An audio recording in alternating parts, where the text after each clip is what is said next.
Here we go. Hi, America. Bon appetit. Welcome to Angel and the Wiz. Indeed, indeed, indeed. We're Welcome to just Angel and talking the about Wiz. food.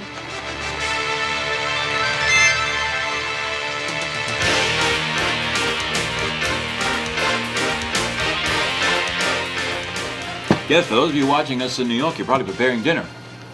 Or thinking about dinner. Yum yum. Right now, we're running the credits and things are flying in and all that. And I put our dialogue underneath because we talk so much, you know, you can't. And then Positive City comes up. Boom, boom, boom.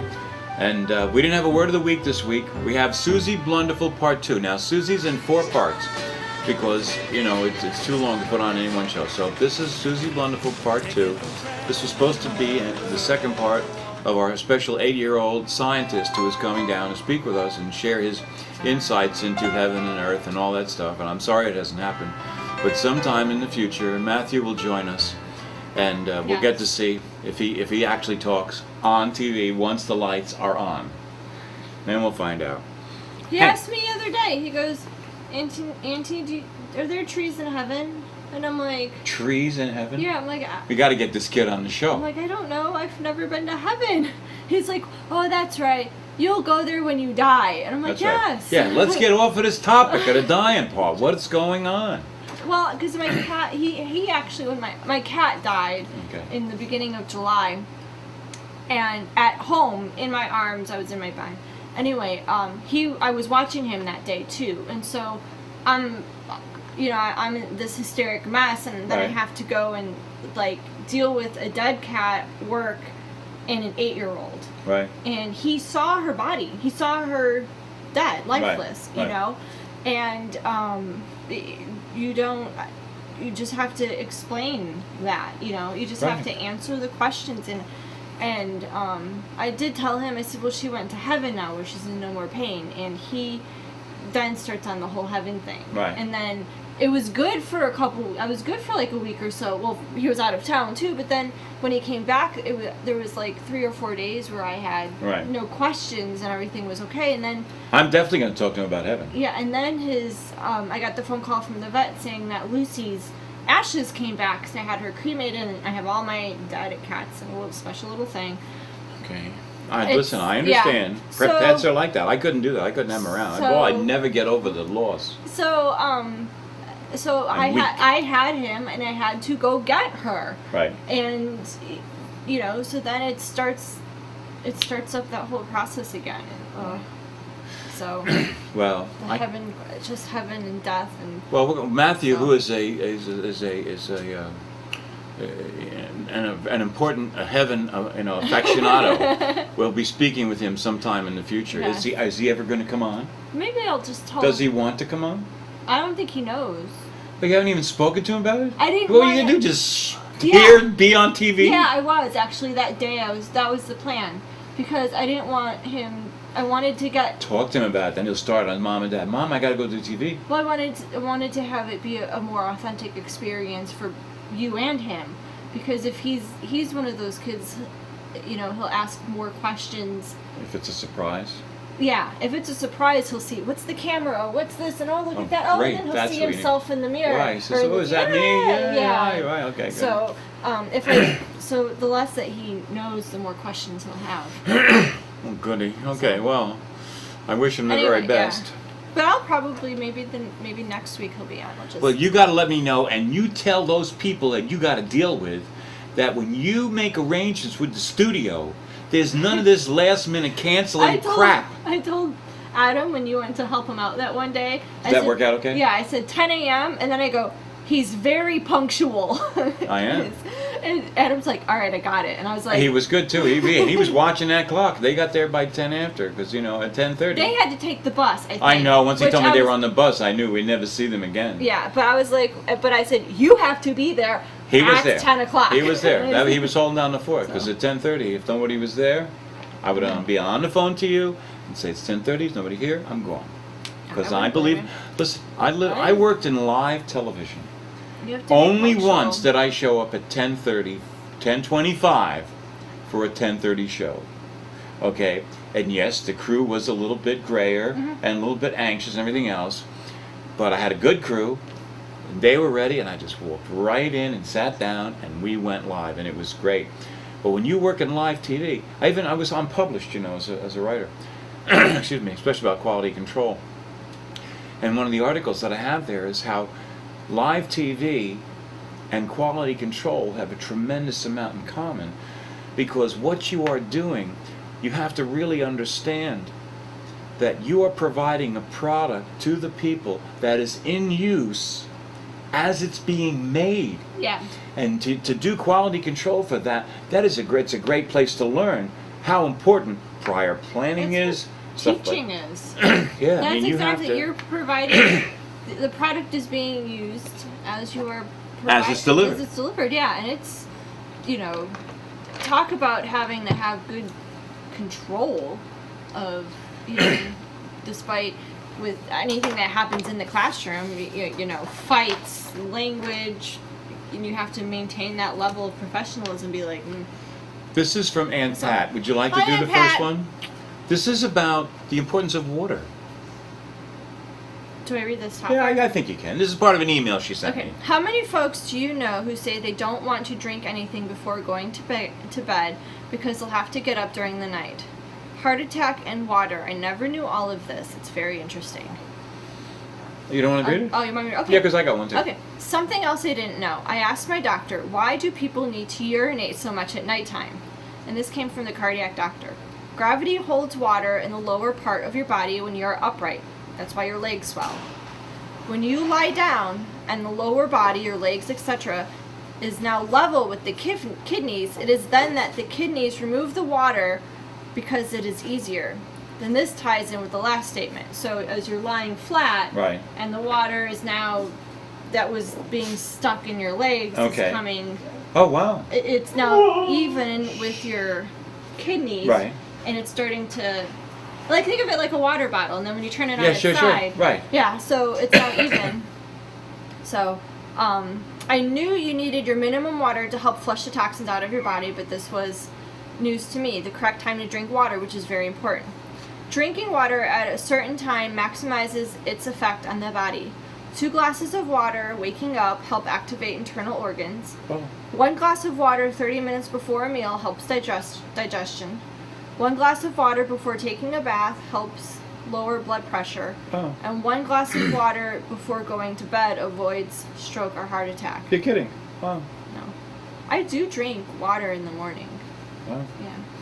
I drink water at work pretty much. That's about the only place. Well, I do that too. But I actually, if I'm home, Tina's a health nut. She drinks water. very rarely, when I'm home, I usually drink water. Okay. Sometimes with a meal, I'll have like a root beer or Right. a tea, but I usually just drink water. That's very commendable. Out at a restaurant, Right. I'll have a glass of water and some other drink. Okay. Either a hot tea, an iced tea, a Coke, or something. Right. Even if it's alcohol, Right. I always have that glass of water, and I usually will drink about half of the glass of water first Right. before I drink anything else. Right. Is there anything else with that? Yes. The physician said that water at bedtime will also help prevent nighttime leg cramps. Your leg muscles are seeking hydration when they are cramped and will wake you up with a Charlie horse. A cardiologist stated that if each person after receiving... Oh. Never mind. Yeah. That's it? That's it. Okay. Wow. Why Sounds did good why for did you water. jump out of the cardiologist? What did they say? Oh. Something This bad? one, this is then email it to 10 people. Oh, it's a You don't mail. need to email it to 10 people. That's good to know. I actually drink about, I have a water filter on my tap. Uh-huh. And I have a bottle, and I drink about half of it, maybe about 3/4 of it in the morning, so I'm definitely getting more than my 8 ounces of water. Right. But then at night, I try not to eat anything after 8 o'clock at night, because what I realize is that it takes about 2 hours for your food to digest. Uh-huh. And if I eat anything, and I try to go to bed by 10 o'clock, if I eat anything 2 hours before I go to bed, Right. I don't sleep well Oh, wow. now. And then after 8 o'clock, I do drink, but I usually will drink water Okay. only if I'm thirsty. So, see, now I got you started Excuse me. on it. I'm awake now. You're ready. Last week I was not. It took a bit for for me to wake up. Okay, so now I have over here. Again, thanks, Aunt Pat. This is a retired health message. Then she sent me this. She says, as I was lying in bed pondering the problems of the world, I rapidly realized that I don't care. It's the tortoise life for me. 1. If walking is good for your health, a postman would be immortal. A whale swims all day, only eats fish, drinks water, and is fat. A rabbit runs and hops and only lives 15 years. A tortoise doesn't run and does nothing, yet it lives for 450 years. And you tell me to exercise. I don't think so. I'm retired. Go around me. God grant me the senility to forget the people, pardon me, I never liked, the good fortune to run into the ones I do, and the eyesight to tell the difference. Nice. Okay. Here, these are high. Okay, here you go. Now that I'm older, here's what I've discovered. Well, I'm finally getting into this bracket so I can speak about these. Okay. 1. I started out with nothing, and I still have most of it. 2. My wild oats have turned into prunes and all brand. I finally got my head together, and now my body is falling apart. 4. Funny, I don't remember being absent-minded. 5. Funny, I don't remember being absent-minded. 6. If all is not lost, where is it? 7. It's easier to get older than it is to get wiser. That's true. Okay. 8. Some days you're the dog, some days you're the hydrant. Oh, that's good. I like that. 9. I wish the buck stopped here. I could sure use a few. 10. Kids in the back seat cause accidents. Oh, ain't that the truth? 11. Accidents in the back seat cause kids. Also the truth. 12. It's hard to make a comeback when you haven't been anywhere. The only time the world beats a path to your door is when you're in the bathroom. If God wanted me to touch my toes, he'd have put them on my knees. 15. When I'm finally holding all the cards, why does everyone want to play chess? 16. It's not hard to meet expenses. They're everywhere. 17. The only difference between a rut and a grave is the depth. 18. These days I spend a lot of time thinking about the hereafter.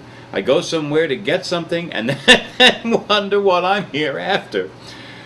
19. Funny, I don't remember being absent-minded. 20. Did I send these to you before? I thought that was cute. So anyway, that's just from Aunt Pat, who lives in a different world up there on City Island with the wonderful and marvelous, lovely Sandra, my cousin. We had a whole family. You know, in the old days, you had a family. You know, you got together, you did stuff like that. Christmas, everybody was together. Because you all lived close together. Yeah, you lived close together, the world was smaller, stuff like that. And so I was the oldest cousin, and then it went down from there. And Butchie, Aunt Pat's oldest son, and she also had Danny and Sandra and Robin. So, and my Uncle Bill had Butch and Rusty. Had David and Rusty and stuff like that. So that's how the family was laid out. And so we all went, we eventually all went our separate ways and did anything. Uncle George, Aunt Pat's husband, had an oil company on Long Island called Seaman Fuel. It was in the Glen Head area. And he built it from nothing. Really from nothing. And he built it up. And it was... Butchie worked for him, Danny worked for him. And I always felt bad because Butch, who was great at it, was a great oil mechanic and stuff like that, but it wasn't him, and he really didn't want to take it over. And I always felt bad about that. I always felt bad for Uncle George, because you really build that stuff for your kids, okay? And here, out of all of this, who's the star of the family? Lovely Sandra, his little sister, not his younger sister, but his little sister, who is now this big deal in the Bronx in New York. Sandra Erickson, she's this, and she's on bank boards and she's wildly successful, and she's been a great daughter to her mom. She, because Aunt Pat had our family affliction was charge this. Okay, we could do that. We were really good at it. Now, my mom and dad, they were pretty good. Not me, I was not. And Aunt Pat was on my side of the ledger, okay? So she was, And Sandra came in, put her mom on a budget, helped her get her act together, and everything else, and she has just been, you know, it's gonna make me cry, but she's just been a wonderful daughter. Mm-hmm. You know what I mean? And now I lost my mom and dad. That was very hard for me because I was adopted, and you know, and I loved them a lot, and we were very close and everything else. But so the point that I'm trying to make, so Sandra was the star. She's the one that came through, and she has been so good for her mom, and it's just nice to see. It's nice to see when the child, and she's successful. She's probably a multi-millionaire by now. Okay, she owns these buildings in the Bronx and everything else, and blah blah blah. She has her own power, but she took care of her mom. That's the number one thing. Right. And she may not see it as the number one thing, but it is the number one thing, and that's nice. You know? So anyway, so enough. That's to you, Sandra, and to Aunt Pat. I love you. Aunt Pat was my mom's sister. She was always there for me. My mom got sick and died in 30 days. You can't prepare for that. I was getting ready to bring her home and take care of her while she was, you know what I mean? And Aunt Pat was there, you know, and she was always there for us because I had my dad, and my dad lost his mom at a very early age. And so when he fell in love with my mom, she was his world. Right. His absolute world. You know what I mean? I'm not saying that he didn't treat me right, you know, but she was his world. And when she passed away, and he even told me, he says, I know you don't want to hear this. He says, but I just don't want to live anymore. You know, his world was gone. And I took care of him for a while because then he didn't want to. He just laid there to die. You know, it was tough trying to deal with that. But and you know, and it's funny. Never once did it cross my mind. Oh, thanks, Dad. I'm not worth living for. You don't want to live for me, because I understood how he felt. You know what I mean? I knew. You know, how many times we've talked about the fact you don't get an instruction manual with kids, okay? And kids don't get an instruction manual with parents. So I always, I revel, I joy when I see parents and kids working together. Kids, you know, they love their parents. Usually they love their parents. Then they go through those teen years where they think their parents don't know nothing. And then usually that resolves.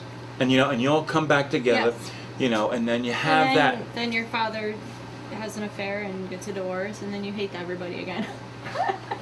Well, that wasn't the story I was going to tell. Okay. But I understand. Anyway, but that happens too. Yeah. Okay. But you still got to, you know. But I know what you're talking. Like I always tell parents, if your child hasn't had any animosity towards you, then you're doing something wrong. Yeah, you have, because you got to raise them. Yeah. That means sometimes you got to be the bad guy. You got to tell them, no, you can't go out there and you can't drink till you come back dead drunk in the morning, because that's how you die. Yeah. I've told kids plenty of times, man. Getting through the teen years, most dangerous time you're gonna have, man. Because you have your body's going crazy, all the chemicals are going nuts, and at that time in your life, you start getting more freedom. And all of a sudden you can do this, and you can do that, and you can do all those things that you've been protected against. Now you can go do them. Wow. So you're out of control, your body's out of control, and you're getting more freedom. Whoa. You know, I started to tell you, I think last week. So I surf Netflix, you know, for comedians. That's how I found Louie Anderson, who is absolutely my favorite comedian right now. Him and Gallagher. Gallagher is probably the best satirical comedian out there. And he really is. And he does not get the credit or the respect. People talk about him smashing pumpkins, but let me tell you something.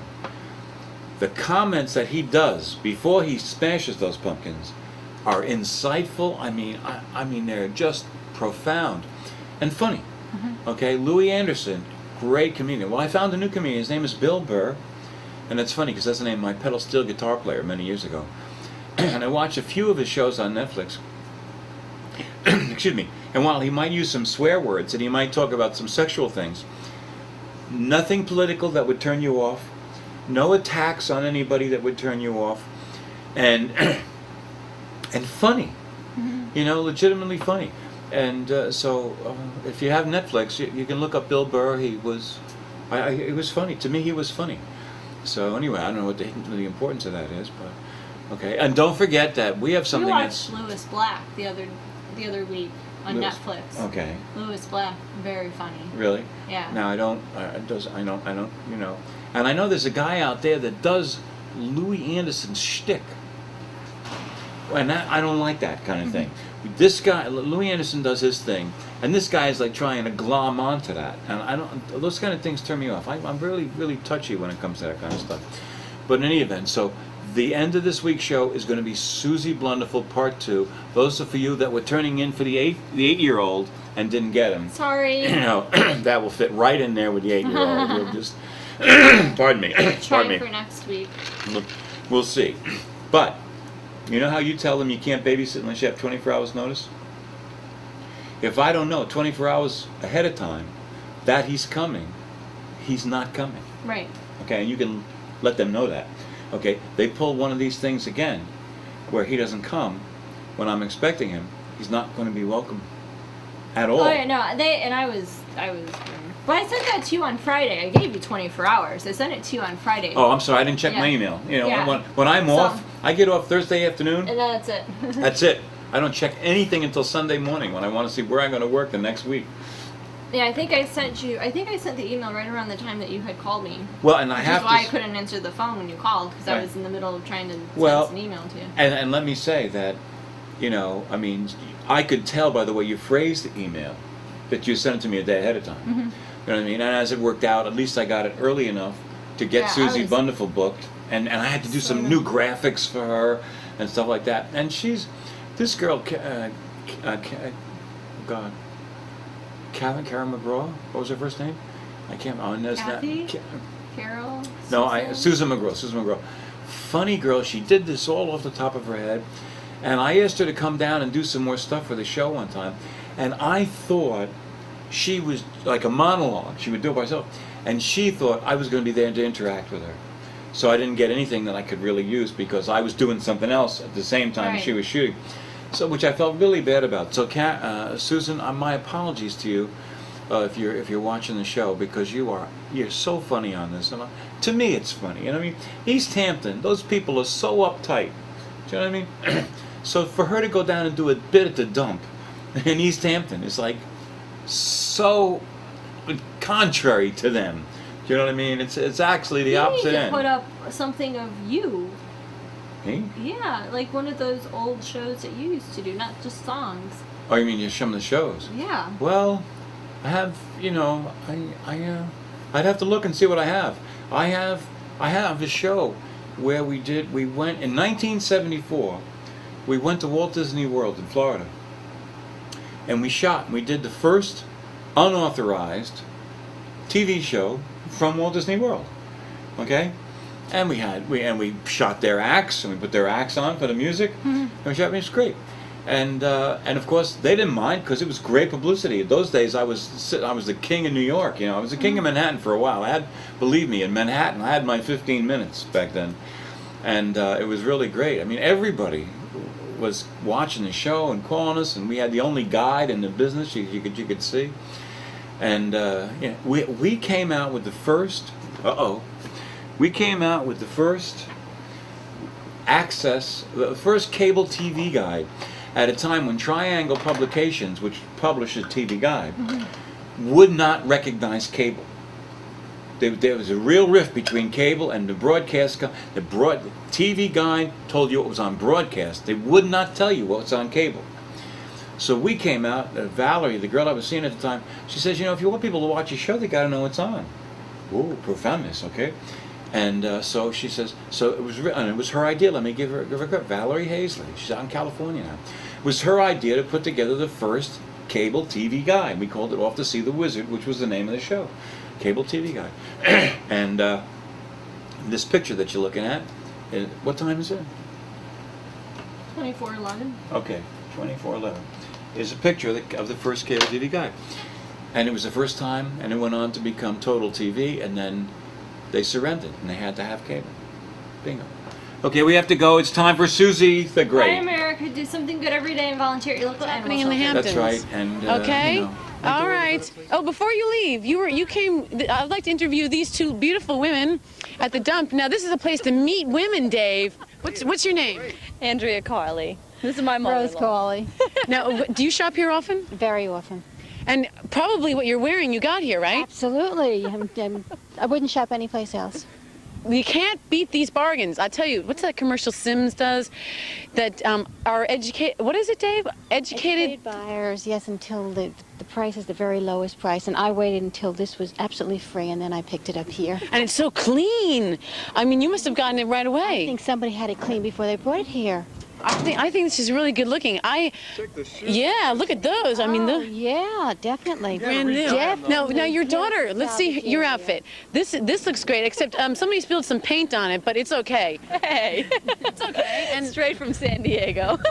Oh, you know him. Yeah, husband. Oh, he's your husband. Well, come over here, husband. Come over here. Okay, so this is your T-shirt. Yes, this is from when I was pregnant. This was with unisex. You said we use it, pregnancy, and now it's for him. And now it's for This is a him. golf shirt.